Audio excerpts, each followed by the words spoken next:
Gracias. Vamos a platicar un poquito ahorita de las alternativas farmacológicas para el manejo terapéutico de consumidores de opioides. Y me voy a centrar en el tema de los opioides porque es algo en lo que debemos de poner atención todos. Un poquito hasta de nomenclatura, se llaman así, inicialmente se les llamaba opiáceos porque se derivan del opio. Y el opio es el látex, digamos, esto pasa, ¿verdad? El látex de la amapola, de la cápsula de la amapola. Entonces, este exudado lechoso se convierte en una goma, que es la goma de opio, y ahí naturalmente existe la morfina en una proporción relativamente baja. Esta molécula que les pongo aquí, vean que es una molécula que tiene la posibilidad de que químicamente se le cambien varias cosas, se le pueden cambiar los diferentes laditos, si ustedes ven las letras, vamos a dejarlo en ese término, y verán que estas que se parecen muchísimo se seguían llamando opiáceos. En particular tenemos ahí, por ejemplo, la de arriba, que es la heroína, que tiene una historia súper interesante porque la gente creía que iba a ser el héroe que curara la adicción de la morfina, y que es un cambio muy chiquitito en dos pedacitos de la molécula. De ahí salieron otros como la oxicodona, la hidrocodona, que ahorita se oyen mucho en las noticias en los Estados Unidos, el Vicodin y todas estas que están pasando de haber sido analgésicos muy seguros a fármacos que están generando un problema de salud pública muy serio. Y luego llegamos a la aparición de otros compuestos totalmente sintéticos que no tienen que haber tomado como referencia ni como punto de partida a la morfina como una molécula precursora, sino que requieren otro tipo de precursores completamente diferentes, y me voy a centrar y hablar del fentanilo o fentanil.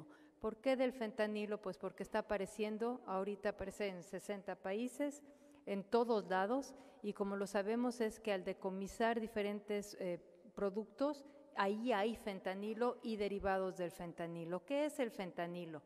Es una molécula que ya no se parece nada a la morfina, o se parece muy poquitito. En realidad tiene por ahí un circulito, un grupo que se parece al de la morfina, pero es totalmente sintética. Ya se puede hacer en laboratorio, no necesitamos los plantíos, y tiene como característica particular el ser sumamente potente.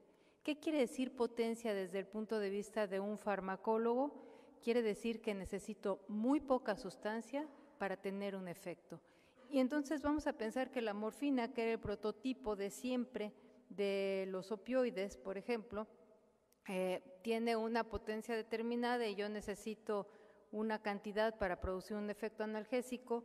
Cuando llegamos a la heroína necesito 10 veces menos, cuando pasamos al fentanilo necesito menos, y cuando pasamos al carfentanilo o a los derivados del fentanilo necesito mucho menos.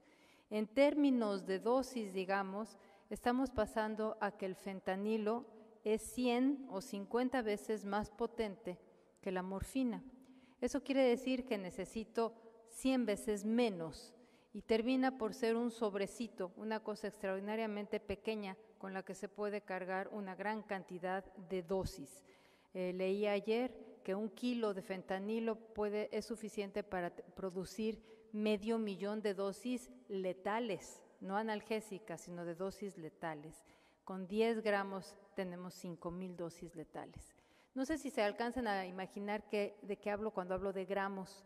Yo trataba de explicarlo alguna vez y la única cosa que se me ocurrió fue coger una hoja de papel y pesarla en mi balanza súper sensible, y una hoja de papel pesa 4 gramos.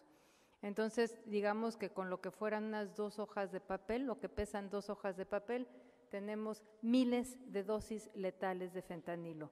Eso lo hace extraordinariamente fácil de transportar, y a las muestras de morfina, de heroína, con que se les pongan unos granitos de fentanilo, se potencia muchísimo el efecto que le gusta a la gente y el efecto letal. Entonces, ¿qué es lo que está pasando actualmente en el problema de la epidemia de opioides en los Estados Unidos y por qué nos puede afectar? Nos puede afectar porque está el fentanilo en 60 países, porque hace unas semanas cerraron en Mexicali un laboratorio donde se encontraron los precursores de fentanilo, porque sabemos que se está adulterando muchísimas drogas, no solo la heroína con fentanilo, y porque eso es muy grave, porque en este momento están muriendo, mientras platicamos va a morir una persona por la crisis de fentanilo. Está muriendo una persona cada 12 minutos, esos son los datos de 2016, una persona cada 12 minutos por sobredosis de opioides en los Estados Unidos. Son 115 personas al día y son miles de sobredosis que no derivan en muerte, y de eso vamos a platicar. ¿Por qué? ¿Por qué la gente consume algo que es tan letal?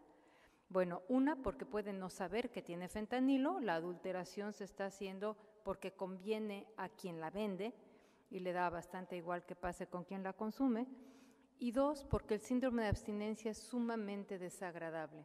Entonces aquí estoy poniendo una pequeña imagen en donde vemos que después de la última dosis va aumentando la presentación de todos los síntomas de abstinencia, que van desde pues diarrea, como una gripa muy severa, calambres que le llaman abdominales, dolor en todas las articulaciones, no poder dormir, no poder comer, no poder nada, tener la presión por los cielos, el latido cardíaco, es de lo más desagradable. Entonces la gente busca la siguiente dosis, aunque se vaya haciendo dependiente y aunque consuma cosas potencialmente letales. Entonces, lo interesante, que sería el punto que yo quisiera tratar, es que sí hay alternativas para el tratamiento de los opioides. ¿Y por qué lo quiero tratar? Porque precisamente lo que les quiero decir es que una crisis como la de los opioides podría ser infinitamente mayor si no tuviéramos un antídoto de la heroína, por ejemplo, y del fentanilo.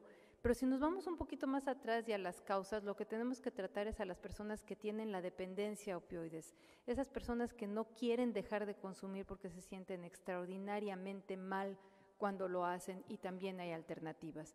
Y voy a hablar de varias de ellas porque creo que es importante que las tengamos presentes y que hagamos todo porque en las políticas públicas de México estén disponibles. Vamos a hablar de la metadona, la buprenorfina, la naloxona y la naltrexona. La metadona y la buprenorfina tienen un efecto por sí mismo, es a lo que le llamamos agonistas. Y en esa frase que estoy poniendo, en esta gráfica que estoy poniendo en la parte más alta, quiere decir que tiene un cierto efecto. Por ejemplo, la metadona es un buen analgésico, pero es lento, produce sus efectos y no tiene este high tan importante que puede tener la heroína. Tiene un efecto, sí, que calma la abstinencia y que llega a cierto nivel tope, pero que en la persona que empieza a entrar en abstinencia, si toma metadona, no la tiene. La buprenorfina es lo que se llama un agonista parcial, y eso quiere decir que es maleta, así como que más o menos hace como analgésico, sí tiene un efecto analgésico, pero es bastante más bajito que el de otros.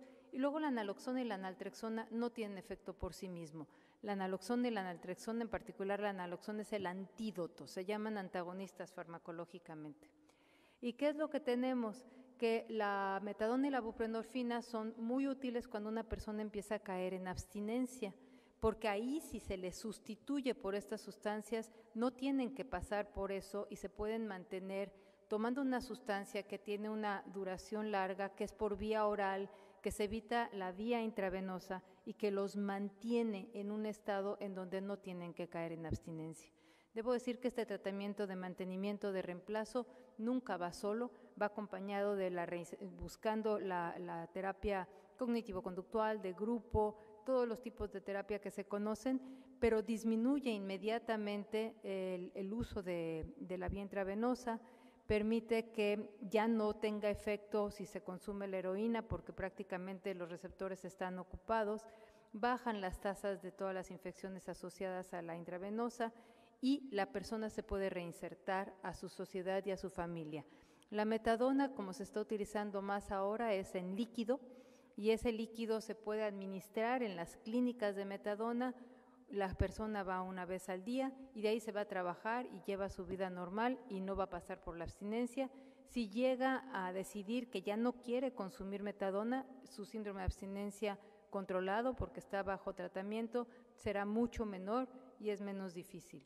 También hay en tabletas, normalmente las tabletas el riesgo que tienen es que si las muelen, se las llevan en vez de tomárselas y se las inyectan, pues tienen un efecto que no se alcanzaría por vía oral porque es por vía intravenosa, y entonces lo que se hace aquí, me decía el doctor Nani, en Tijuana, en el centro de CIJ donde hay metadona, es que se disuelve en jugo y se espera que la gente se lo tome para que no haya el riesgo de un mal uso. La buprenorfina también es para evitar la abstinencia y mantener a la gente en un cierto equilibrio, porque los opioides producen cambios muy profundos y son muy difíciles de revertir. Y la buprenorfina, hay muchas marcas, sobre todo en los Estados Unidos, también en México, y se utiliza muchas veces sublingual o puede existir como un parche que se pone, hay varias presentaciones dentro de la boca. En México hay grandes cantidades, hay varias marcas que también son de buprenorfina, pero se utiliza pues básicamente como un cierto analgésico. Cuando el uso interesante que se da para la parte de trastornos por uso de sustancias, en particular de opioides, es como para mantener a la gente estabilizada y sin síndrome de abstinencia. Y cuando estos tratamientos, les decía yo, se utiliza después de un proceso de detoxificación, cuando las personas están tratando de dejar de consumir y produce una pequeña euforia, pero evita la abstinencia, disminuye la apetencia, el deseo por las drogas y bloquea el efecto de la heroína si se llega a consumir. Por lo tanto, ha sido muy, muy útil. Sin embargo, como todo lo que yo les decía, si las sustancias se derivan, se utilizan mal, se vuelven a utilizar, se regresan a la vía intravenosa, tienen un riesgo los agonistas, y entonces se hizo una cosa interesante que fue mezclarla con un antídoto, con un antagonista que es la naloxona. La naloxona bloquea completamente el efecto de la morfina, y entonces ustedes dirán, pues ¿cómo le voy a dar una cosa que tiene un antagonista?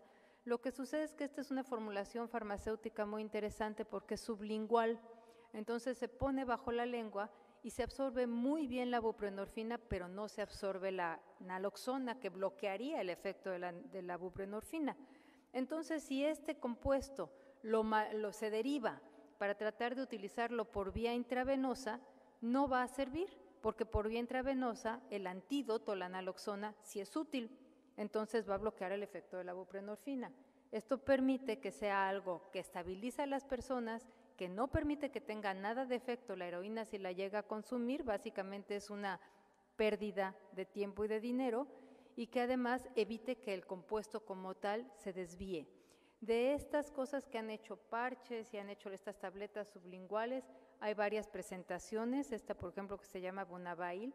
Si ustedes ven la anterior, yo necesito un poquito más, eso que puse en negro, son dosis un poquito más altas, 8 miligramos por ejemplo de buprenorfina y 2 de naloxona, y en cambio en esta presentación ya son 4.2 de buprenorfina y 0.7 de naloxona, simplemente tiene mejor absorción esa formulación farmacéutica, pero igual es segura, evita el efecto de sobredosis, evita el mal uso del producto si se derivara hacia otras cosas, y funciona muy bien y evita la abstinencia.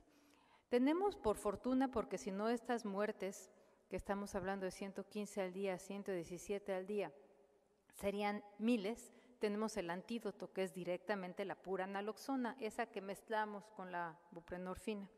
Y la naloxona está salvando cientos, miles de vidas, sobre todo cuando desarrollaron esta formulación, que es una formulación, un spray, que va directamente nasal, que puede tener cualquier familiar, cualquier persona, porque no requiere una vía intravenosa, ni intramuscular, ni una inyección, ni ningún entrenamiento. Simplemente si una persona tiene una sobredosis, se le da el spray y esto hace que la heroína salga del receptor o el fentanilo lo saca del receptor y entonces evita la muerte.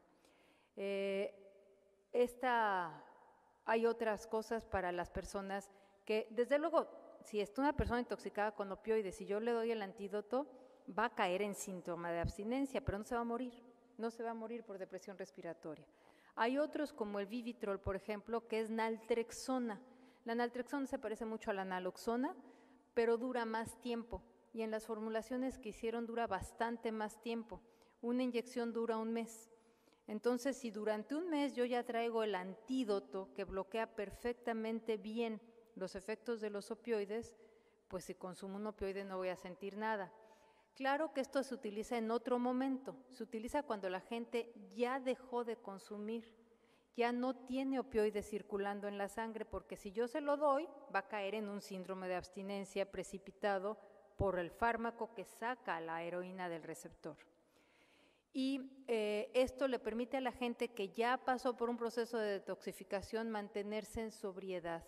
Y luego más adelante tenemos que es el implante, que es un implante que se puede poner subcutáneo y que dura 3 meses.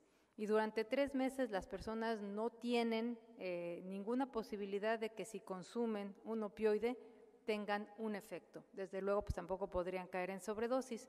Tienen sus riesgos, que es que cuando la persona deja de consumir, pierde la tolerancia y si recaen y regresan a las dosis anteriores, pues es mucho más fácil la sobredosis, la muerte por sobredosis.